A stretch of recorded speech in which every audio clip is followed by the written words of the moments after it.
You feel that familiar heaviness after a meal. The bloating, the pressure sitting behind your sternum. The sense that your stomach has simply decided to stop working. So you reach for a cold, sparkling water, take a long drink, and within seconds, a satisfying belch escapes. Instantly, you feel lighter. Relief. The carbonation worked. Except it did not work the way you think it did. And the habit you just reinforced. Maybe quietly inflicting damage on your digestive system. Every single time you repeat it.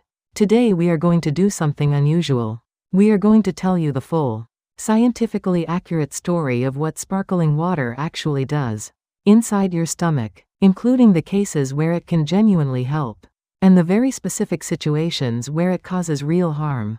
Because the difference between those two outcomes is not random. It depends entirely on what condition your digestive system is already in when that carbonation arrives. Here is the chemistry, in plain language.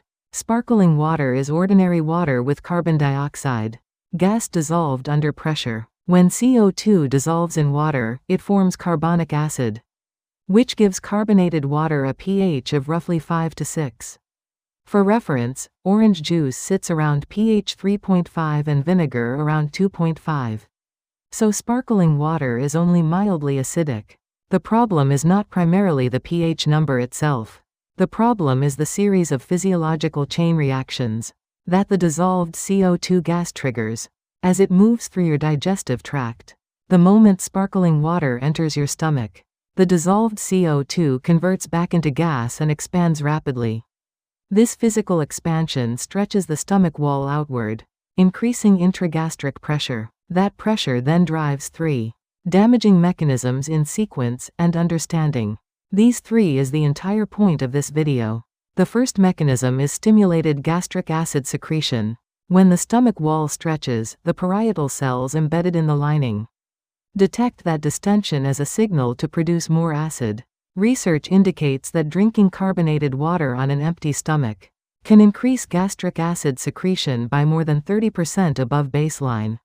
Now consider the implications. You are already experiencing indigestion, which is itself a signal that your gastric environment is disrupted. Into that already disturbed system, you are pouring a trigger that increases acid production by 30% or more. The burning sensation you feel shortly after may not be relief. It may be the worsening of the very problem you were trying to solve. The second mechanism is lower esophageal sphincter relaxation. The lower esophageal sphincter is the valve between your stomach and esophagus, the gate that keeps acid where it belongs.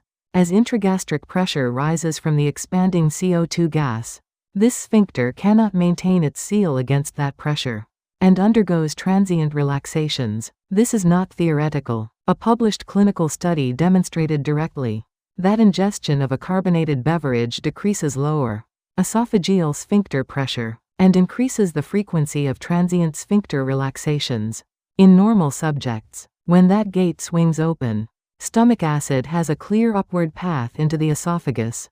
For anyone who already has GERD or acid reflux, this is the mechanism that explains why carbonated drinks reliably worsen symptoms. The third mechanism is repetitive acid microexposure from belching.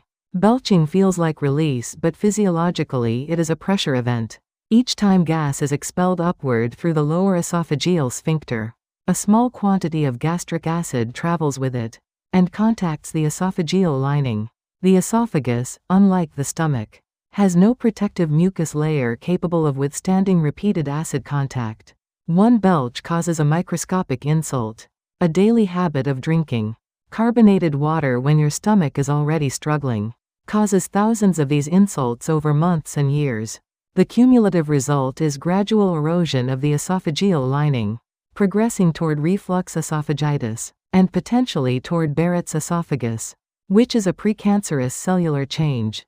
This explains precisely why sparkling water is particularly dangerous when consumed specifically during indigestion, rather than at neutral times. Indigestion is itself a signal that something is already wrong. The gastric acid balance may be disrupted. The stomach lining may be inflamed. The lower esophageal sphincter may already be weakened. Into this compromised system, the 3 mechanisms just described deliver additional acid stimulation. additional sphincter relaxation, and additional reflux exposure simultaneously. The temporary relief you feel from the belch is real. But superficial gas escaped and pressure dropped momentarily. The underlying condition did not improve.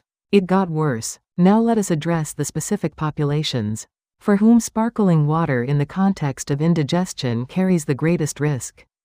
People with GERD or acid reflux should treat carbonated beverages as a direct aggravating factor. Multiple studies show an association between carbonated beverage consumption and increased GERD risk.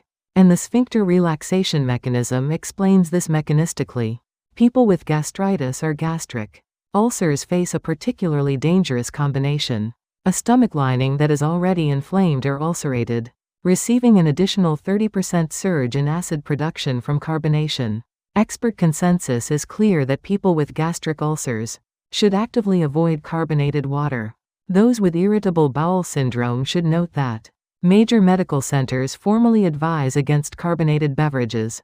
In IBS management guidelines, CO2 gas reaching the intestines amplifies bloating, cramping, and altered bowel habit in an already hypersensitive system, and anyone drinking sparkling water on an empty stomach removes the buffering effect that food would otherwise provide, delivering the full acid-stimulating and pressure-generating impact of the carbonation directly to an unprotected gastric lining. Here is where the story becomes genuinely nuanced. Because carbonated water is not universally harmful. A clinical study involving 21 patients with functional dyspepsia and constipation found that after 15 days of drinking carbonated water, dyspepsia scores decreased significantly from 7.9 to 5.4. And constipation scores fell from 16.0 to 12.1. Carbonated water also improved gallbladder emptying in this group. This tells us that for functional gastrointestinal disorders, meaning symptoms without structural damage, moderate carbonated water consumption may provide genuine symptomatic relief. The key word is functional. The moment there is structural damage, such as gastritis, ulceration, or esophageal erosion, the risk-benefit calculation reverses completely.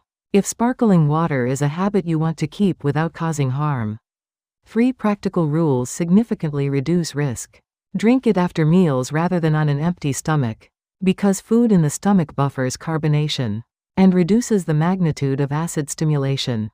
Keep individual portions below 300 milliliters, as research indicates that gastric mechanical distress symptoms appear primarily when carbonated fluid intake exceeds 300 milliliters in a single sitting, and drink it slowly rather than in large gulps, which distributes the CO2 release over time and prevents the sharp pressure spikes that trigger sphincter relaxation. Essential safety guidance follows. Everything discussed today represents general health information and cannot replace professional medical evaluation. If your indigestion has lasted more than 2 weeks, if you experience severe pain after eating, vomiting, blood in the stool, unexplained weight loss, or difficulty swallowing, please consult a gastroenterologist without delay. These symptoms are red flags for conditions including gastric ulcer, gastric cancer, and advanced reflux disease that require formal diagnosis and treatment. Lifestyle adjustments alone are not sufficient for these conditions.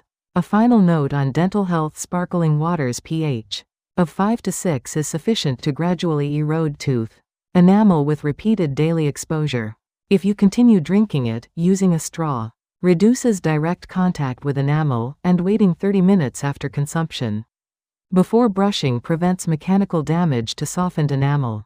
If this video helped you understand something you had always assumed was harmless, subscribe and share it with someone who keeps sparkling water on their desk as their go-to remedy for an upset stomach.